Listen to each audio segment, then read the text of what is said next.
Bismillah.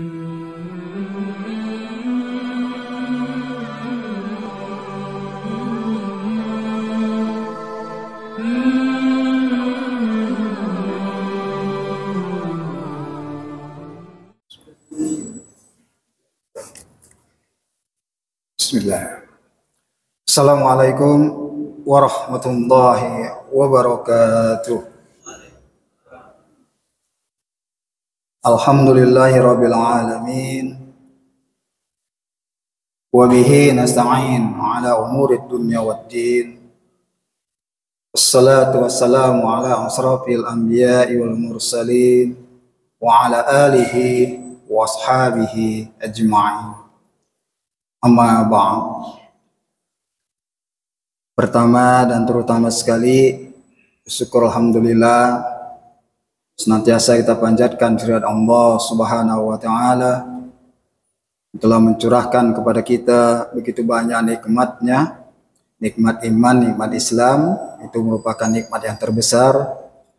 Lalu kemudian nikmat-nikmat yang lain yang telah Allah curahkan kepada kita.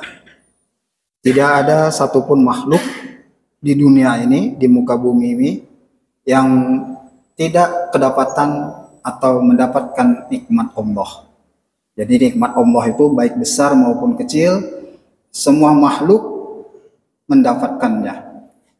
Untuk itu, mensyukuri nikmat Allah itu akan nampak sekali pada ibadah kita. Orang yang mendekatkan diri kepada Allah, selalu bertakarub kepada Allah dengan senantiasa menjaga kewajiban-kewajiban yang telah Allah wajibkan kepada makhluknya, kepada hambanya, maka itulah sesungguhnya orang-orang yang menunjukkan rasa syukurnya kepada Allah Subhanahu wa taala.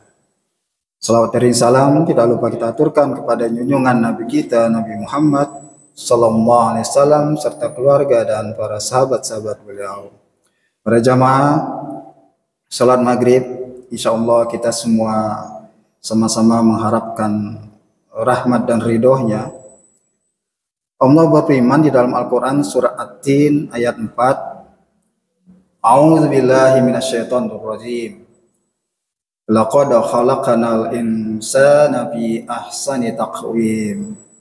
Sesungguhnya kami, kata Allah, telah menciptakan manusia dalam bentuk yang sebaik-baiknya. Nah, manusia Allah ciptakan itu tidak ada kekurangan satu apapun di dalam tubuhnya. Dan manusia Allah ciptakan itu adalah dengan bentuk makhluk yang sebaik-baiknya. Nah, untuk itu apa yang telah Allah ciptakan pada manusia dalam bentuk yang sempurna, dalam bentuk yang sebaik-baiknya itu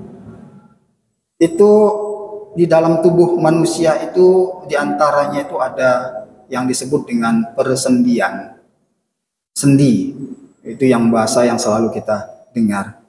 Maka di dalam hadis Nabi yang diriwayatkan oleh Bukhari dan Muslim, itu Rasulullah SAW bersabda, kullu sulama minan nasi alaihi shadaqah, kulla yaumi tad'u fihi syams. Kullu salama minan nas, setiap persendian manusia alaihi shadaqah, diwajibkan untuk bersedekah.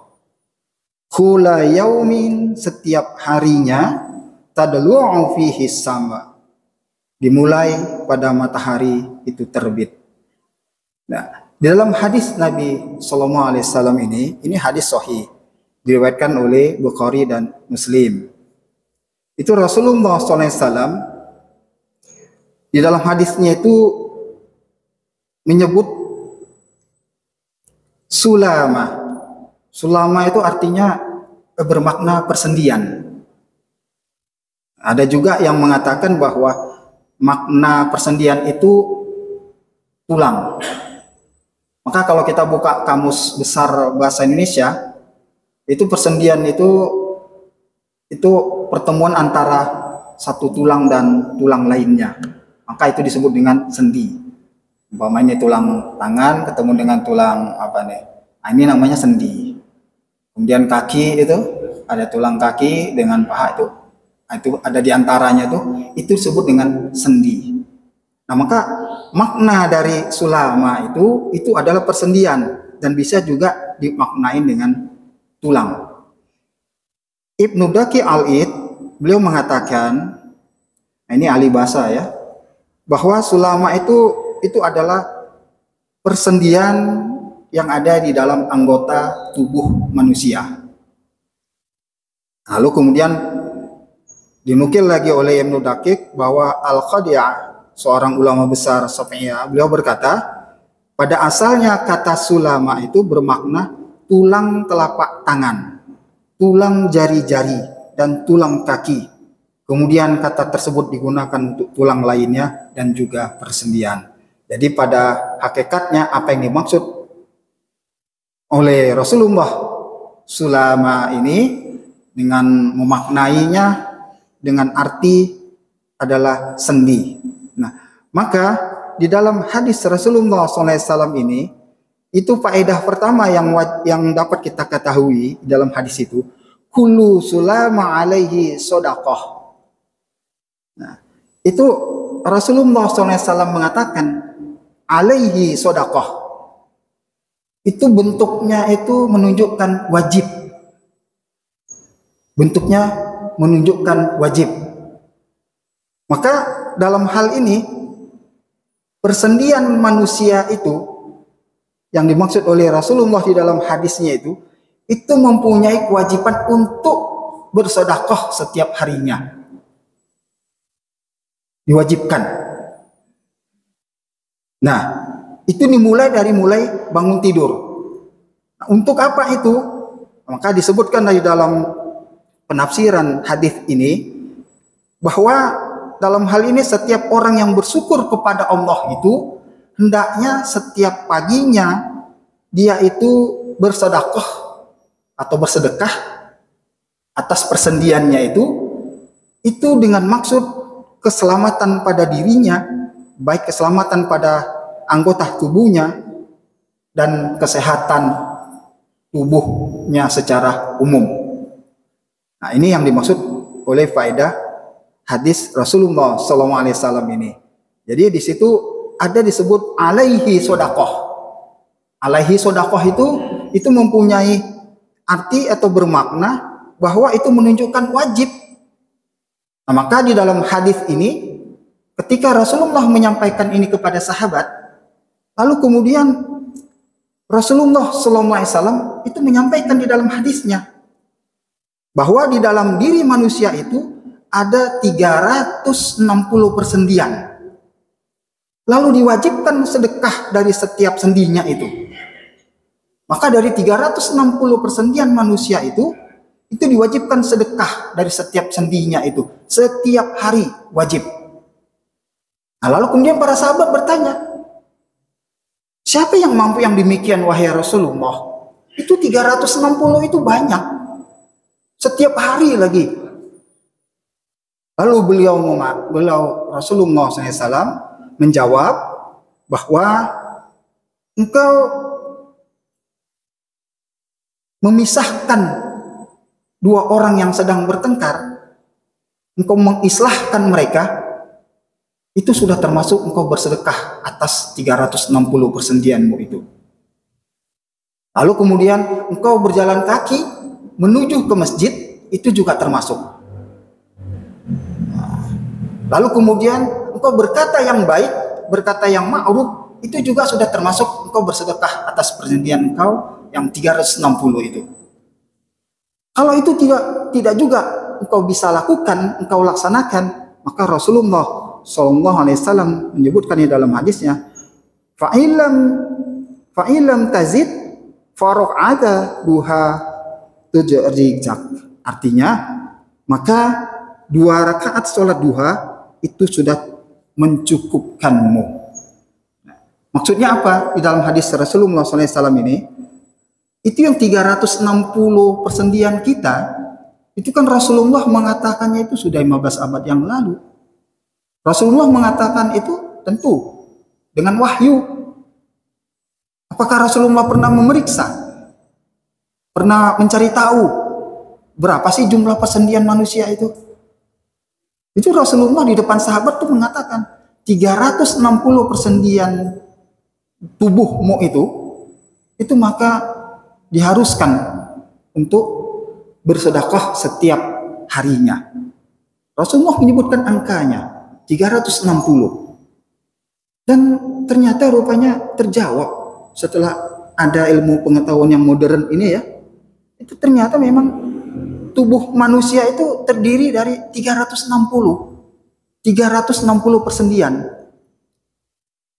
Ternyata terjawab. Jadi mereka yang ahli di dalam ilmu ini, biasanya tuh ortopologi bagian tulang itu ya, persendian itu dalam ilmu kedokteran itu memang benar persendian manusia itu ada 360. Nah, mungkin kalau kita hanya menghitung yang kasat-kasat matanya ya mungkin di sini nih kan sepasang ini apa nih semua itu kan. Nah yang di dalam lagi kita nggak tahu ini semua. Ternyata semuanya ada 360. Maka dikatakan oleh Rasulullah apa yang disampaikannya di depan sahabat.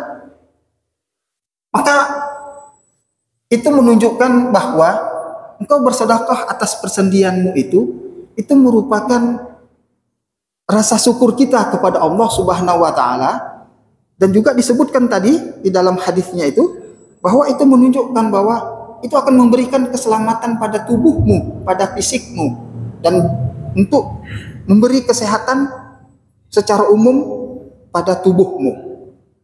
Nah, lalu kan kemudian sahabat kan bingung itu. Ini bagaimana nih 360 persendian ini harus memberi sedekah sebanyak itu? Ini kalau dikali-kali kan 360 satu hari.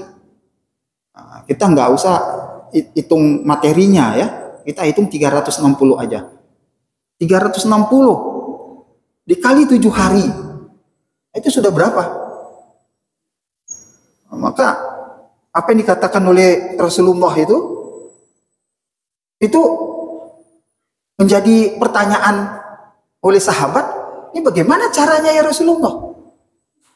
Kami mau bersedekah terhadap persendian yang 360 ini. Nah, itulah jawab oleh Rasulullah. Engkau berkata yang baik itu sudah sedekah.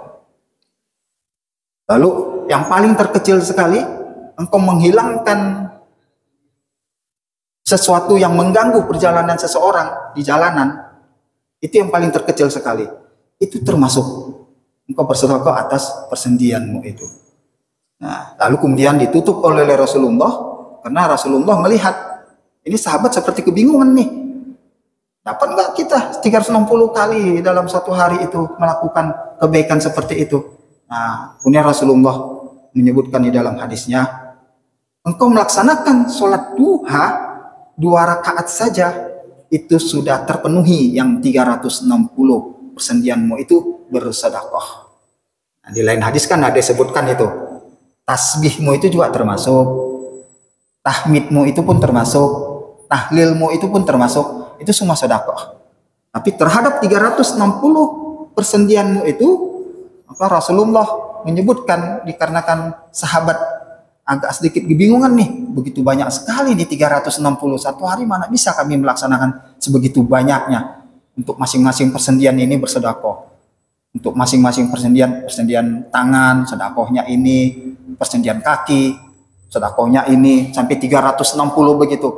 Berarti kan banyak sekali itu. Maka Rasulullah menyebutkan, cukup engkau laksanakan sholat duha 2 rakaat, itu sudah memenuhi yang 360 persendianmu itu bersedekah. Maka kalau 360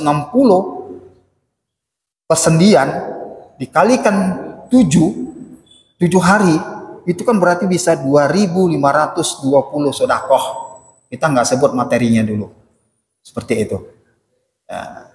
Jadi di pagi hari itu para jemaah, jadi ada 2 anjuran yang ditekankan kepada kita. di dalam hal sedekah. Yang pertama, infak subuh atau sedekah subuh. Nah, itu dibangun pagi, dimulailah dengan itu. Kalau kita tidak bisa merutinkan itu di masjid, ya kita rutinkan di rumah. Artinya kita punya celengan kecil, kita tulis di situ sedekah subuh, karena kita tidak bisa sampai ke masjid, atau memang di pagi hari itu memang ada kita temukan di dalam perjalanan kita itu ada du'afa yang masuk di dalam kategori du'afa itu kita kasih juga tidak apa-apa. Itu kan sedekah subuh. Kita ingin meraih bagaimana orang yang memulai harinya dengan sedekah subuh itu didoakan oleh malaikat, gitu kan? Bagaimana tuh malaikat mendoakan kita? Apakah itu dijabah atau tidak oleh Allah? Tentu dijabah oleh Allah. Maka banyak sekali manfaat, faedah, keutamaan dari sedekah subuh itu. Itu yang pertama. Artinya sedekah subuh itu dia berupa infak. Infak itu berupa materi. Berarti uang dan lain sebagainya. Dia berbentuk. Nah, itu sedekah subuh dia berbentuk infak. Lalu kemudian yang kedua, ya ini tadi. Kita bersedekah untuk kesehatan tubuh kita. Itulah kata Rasulullah tadi, alaihi sedekah. Jadi anjurannya itu mendekatkan wajibnya kamu bersedekah atas persendianmu yang 360 itu. Nah, lalu disebutkanlah caranya. Bagaimana caranya kami bersedekah dengan persendian yang 360 ini ya Rasulullah? Nah, itu tadi sebutkan. Banyak tuh. Tahlil, tahmid, tasbih. Lalu kemudian memisahkan orang yang bersengketa. Kita islahkan, lalu melangkahkan kaki kita ke masjid, itu termasuk semuanya. Nah, lalu kemudian ditutup oleh Rasulullah, hanya dengan 2 rakaat engkau sholat duha, maka yang 360 persendian yang wajib engkau bersedekah atasnya, itu sudah tertutupi, sudah terpenuhi, hanya dengan 2 rakaat sholat duha. Nah ini, jadi sedekah subuh itu yang 2 ini, mari Pak, ini menjadi amalan kita. Artinya yang pertama itu kita itu sedekah subuh kita itu agar kita mempunyai harta kita itu berkah, dan kita paham apa artinya berkah itu Pak ya. Berkah itu birkah asal katanya, itu mata air yang terus mengalir. Jadi keberkahan itu salah satu artinya adalah harta kita itu seperti mata air yang mengalir, memberi manfaat bagi kita dan memberi manfaat bagi orang yang lain. Tidak ada henti-hentinya. Terus. Nah, maka seperti air jam-jam yang sampai sekarang itu terus mengalir. Itulah pengertian birkah itu. Mengalir dia terus. Nah, itu yang memang kita maksud. Yang kita inginkan dari harta kita itu seperti itu. Dengan cara sedekah subuh itu tadi. Lalu yang kemudian yang kedua, untuk fisik kita, untuk tubuh kita, untuk kesehatan kita. Nah, kesehatan yang nampak ini real. Tapi kalau persendian ini nggak ada yang tahu orang. Kita sekarang sehat-sehat seperti ini, ternyata sendi kita di sini sakit, asam urat, gitu ya. Itu kan kalau orangnya jalannya udah itu udah ketahuan tuh. Tapi kalau jalannya kelihatan sehat, tapi persendiannya sakit di dalam, kita nggak tahu. Nah ini kan doa kita, amalan kita, amaliah kita itu seperti itu. Maka bersedekahlah engkau atas persendianmu yang 360 itu tadi, dengan amalan-amalan itu tadi. Nah, kalau engkau nggak bisa, maka dapatkanlah, penuhilah itu dengan cara sholat duha 2 rakaat. Nah, ini para jemaah sekalian, ternyata apa yang disampaikan oleh Rasulullah ini bagi kita ya, bagi kita yang mengimani apa-apa yang disampaikan oleh Rasulullah SAW, itu kalau memang kita memang harus penuh keyakinan mengamalkannya. Maka apa yang disampaikan di dalam hadis itu akan kita rasa. Akan kita rasa. Nah, di dalam hadis ini ada disebutkan satu. Ada disebutkan satu, bagaimana engkau untuk memenuhi sedekahmu atas persendianmu itu, salah satunya adalah berjalan kaki menuju masjid. Berjalan kaki menuju masjid. Itu termasuk satu di antaranya. Ternyata rupanya ya cobalah bagi yang sudah menikmati perjalanan dengan jalan kaki dari rumah ke masjid, tinggal dirasakan saja. Kalau rumahnya ada sekitar setengah kilo atau 500 meter dari rumah ke masjid, berarti pulang pergi 1 kilo. Setiap hari dilakukan, seminggu, sebulan, 2 bulan, 3 bulan itu. Nah, itu apakah itu tidak termasuk dengan menyehatkan persendian kita? Kan menurut ilmu kedokteran itu, persendian yang sering sakit itu adalah mereka yang malas bergerak. Kalau sekarang itu orang banyak yang istilahnya mager. Mager itu malas gerak. Apalagi kalau sudah matanya melihat gadget, sudah nggak bergerak berjam-jam, sampai azan pun kadang ya Allah, begitulah. Apalagi yang sudah kena dengan game-game online itu ya, tuh, wah itu kalah semuanya. Orang tua teriak-teriak nyuruh ini ke anak tuh nggak, kalau kena seperti itu, nah itu mager gitu kan. Nah ternyata pulang perginya, langkah kakinya seorang menuju ke masjid itu kan termasuk di dalam hadis Rasulullah ini tadi. Itu termasuk engkau bersedekah terhadap persendianmu. Nah, jadi di sini dengan penuh keyakinan kita mengimani apa yang disampaikan oleh Rasulullah Sallallahu Alaihi Wasallam ini, yang mudah-mudahan niat kita itu dari rumah itu Bismillahirrahmanirrahim, Allahi la haula wala quwata illa billahil aliyil azim, menuju masjid. Dalam hati itu setiap langkah itu ada kesehatan yang didapat, ada kesehatan yang didapat. Nah, jadi pertanyaannya pun ketika orang itu dari rumah tidak berjalan kaki, pakai kendaraan, itu kan pakai kendaraan. Itu pakai kendaraan pun ternyata masuk masjid itu lumayan. Dari parkir kemari lumayan. Langkahnya itu menggerakkan persendian kita. Belum lagi yang dari pintu utama.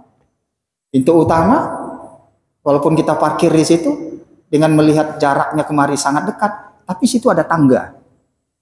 Lihat ada anak tangga berapa di situ. Setiap hari kita menaikin anak tangga itu. 5 waktu umpamanya. Itu kan secara otomatis ya, nggak tanpa kita sadari, ternyata kita menggerakkan persendian kita untuk kesehatan tubuh kita. Nah itu Pak, seperti itu kira-kira. Jadi semuanya kalau orang menuju ke masjid itu, jadi memang selalu ada saja faedah yang didapat. Itu. Nah satu inilah diantaranya. Maka jamaah, apa yang disampaikan oleh Rasulullah Sallallahu Alaihi Wasallam ini hendaknya menjadi sesuatu hal yang memang menjadi rutinitas kita. Walaupun ini sudah menjadi rutinitas kita. Yang pertama, sedekah subuh kita nggak ada henti-hentinya. Setiap subuh kita bersedekah. Dan yang kedua, mungkin dilanjutkan dengan suruk, itu ya. Suruk itu ada yang mengatakan itu juga termasuk duha. Itu sudah termasuk. Walaupun kita tidak melaksanakan suruk di masjid, artinya kita tidak tidak keluar dari masjid, lalu kemudian melakukan suruk, itu termasuk. Tapi kalau yang sudah keluar dari masjid, dia berada di rumah, ya insya Allah kita istiqomah.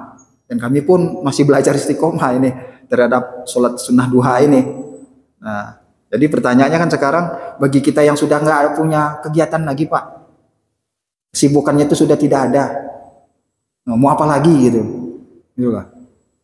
Terus kalau yang masih apa namanya, yang masih banyak kegiatan untuk memenuhi kewajibannya terhadap rumah tangga, nah mungkin hal-hal yang sunnah ini mungkin agak dikesampingkan, mungkin dikerjakan tapi tidak rutin, bisa jadi.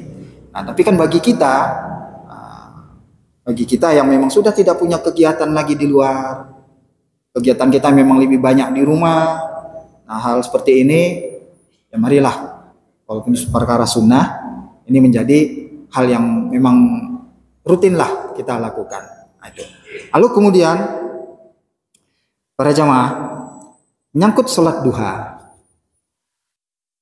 banyak di kalangan kita saat ini, terutama mereka yang agak memahami hadis-hadis yang berkenaan dengan sholat duha itu, ngajinya nggak sampai tuntas gitu, sehingga kemudian bahasanya itu sekarang kalau sudah mentok sana mentok sini, dunianya udah nggak karuan, sudah nggak dapat kerjaan segala macam lah, akhirnya kemudian menjadikan sholat duhanya itu sebagai dasar untuk dia menjadi orang yang kaya, untuk dia mendapat rezeki. Nah, ini hal yang seperti ini dihindari, Pak. Ini ibadah. Ibadah itu kita itu mengabdi kepada Allah. Rezeki itu urusan Allah. Setiap manusia itu Allah sudah tentukan rezekinya. Dan masing-masing hamba, masing-masing makhluk lagi, tidak ada satupun rezekinya itu yang tertukar. Nah, seperti ini. Jadi kalau kita meniatkan duha kita seperti itu, nah ini harus diperbaiki. Harus diperbaiki, Pak. Itu kalau orang yang mempunyai niat yang seperti itu kalau bahasanya Ibnu Qayyim al-Jauzi itu mengatakan, inilah orang yang beramal seperti kuli. Kuli itu, Pak, dia kerja seberat-beratnya di depan majikannya. Apa yang disuruh majikannya dikerjakannya sesempurna-purnanya. Lalu kemudian setelah selesai, maka dia memperoleh upah dari majikannya. Dan setelah tidak ada lagi tugas dari majikannya, tidak ada lagi disuruh untuk mengerjakan sesuatu oleh majikannya, maka lepas itu semua, tidak ada lagi dia kesungguhan dia dalam bekerja. Tidak ada lagi kesungguhan dia untuk menyempurnakan apa yang dia kerjakan. Nah, maka Ibnu Qayyim az-Jauzi mengatakan, ketika ada orang yang beramal seperti ini, inilah amalan seorang kuli. Nah, ini nggak baik. Yang bagus itu kan kita itu istiqomah. Istiqomah tuh rutin, walaupun nggak banyak. Nah, ini kan terkadang ada orang yang ingin meraih kesuksesan dengan ingin kaya dengan sholat duhanya itu, akhirnya dia melakukan sholat duhanya itu dia pilih yang rakaatnya paling banyak. Itu kan 12 ya, 12. Sampai dia pilih 12 rakaatnya yang paling banyak. Dengan niat, dengan tujuan seperti itu. Nah ini. Lalu kemudian besok harinya bisa nggak 12 lagi? Besok harinya bisa nggak 12 lagi? Nah yang baik itu kan kita walaupun sedikit tapi merutinkannya. Inilah yang istiqomah itu. Dan kita tidak punya ada apa-apa lain. Niat kita tidak ada yang lain. Niat kita hanya tahu dengan apa yang dikatakan Rasulullah dalam hadis-hadis sahihnya. Inilah fadilah keutamaan sholat duha itu. Nah satu diantaranya ini tadi kan, bersedekah terhadap persendianmu yang 360 itu hanya cukup dengan melaksanakan sholat sunnah duha 2 rakaat itu sudah cukup. Nah, itu salah satunya. Nah, maka kadang terhadap orang yang punya niat seperti ini, Bapak, ternyata rupanya sampai ada yang mungkin ya sampai dengan putus asanya ya mungkin ya. Ini gimana sih mau memahamin hadis ini? Saya udah setiap hari laksanakan sholat duha, bahkan sampai 12 rakaat, rutin lagi setiap hari. Tapi kok hidup saya gini-gini aja? Apa yang saya niatkan saya bisa jadi dapat menjadi orang yang sukses dunia saya, kerjaan saya, supaya jadi orang kaya saya. Tapi nggak ada yang dapat ini. Ini gimana sih? Sampai mungkin ya, sampai ada termo yang seperti itu. Nah, sebenarnya kalau kita ingin membalikan itu kepada orang yang seperti ini, hai fulan, badanmu, tubuhmu itu sehat. Itulah rezeki yang Allah berikan kepada kamu. Betul kan? Tanpa disadari itu kan ternyata Allah itu udah mencurahkan rezekinya kepada dia melalui kesehatannya. Coba dia sakit. Ada anggota tubuhnya yang sakit. Nah, sehatnya kita itu kan merupakan salah satu rezeki yang Allah curahkan kepada kita. Nah, maka bagaimana para tabi'in itu ketika ada yang berputus asa terhadap nikmat Allah itu, sampai-sampai itu disampaikan kepada orang yang berputus asa itu, cobalah engkau hitung-hitungan kepada Allah. Hitung-hitunganlah. Hitung-hitungan kau kepada Allah. Berapa nilai kakimu itu? Berapa nilai sepasang kakimu itu? Berapa nilai sepasang dua tanganmu dan dua matamu, dua telingamu? Coba hitung. Hitung-hitunglah. Kalau engkau memang bisa berhitung dengan real. Hitung. Nah, coba hitung. Lalu kemudian disampaikanlah seperti itu. Kalaulah itu Allah cabut nikmat yang ada di kakimu sehingga kemudian engkau tidak bisa berjalan, apakah engkau juga masih mau berhitung-hitungan dengan Allah? Nah, sampai seperti itulah para tabi'in itu mengilustrasikan nikmat Allah itu begitu banyaknya yang ada pada setiap manusia itu. Jikalau manusia itu sehat, ya itulah. Maka itu disyukuri. Maka Bapak, para jamaah sekalian, inilah apa yang disampaikan oleh Rasulullah di dalam hadisnya ini. Kullu sulama alaihi shadaqah kulayaum. Setiap persendian manusia ada kewajiban bersedekah setiap harinya. Nah, ini yang disebut dengan alai sedekah itu tadi. Balik lagi ya, kita ingin mengingatkan kepada diri kita sendiri. Mungkin kita lupa ini. Dulu pernah disampaikan, lalu kemudian kita hanya ingat sampai di situ, lalu kemudian kita lupa lagi. Maka ingat, persendian kita yang 390 ini memang wajib kita untuk bersedekah atasnya. Nah, itu tadi. Jadi kalaupun kita tidak melaksanakan sholat sunnah 2 rakaat tadi, sholat sunnah duha 2 rakaat untuk memenuhi yang 360 persendian yang wajib kita bersedekah atasnya, maka ketika orang itu melakukan kebaikan-kebaikan dan orang itu selalu melakukan perbuatan yang ma'ruf dimulai dari subuh sampai dia nanti tidur kembali, maka orang ini juga termasuk di dalamnya tanpa kita sadari, gitu kan?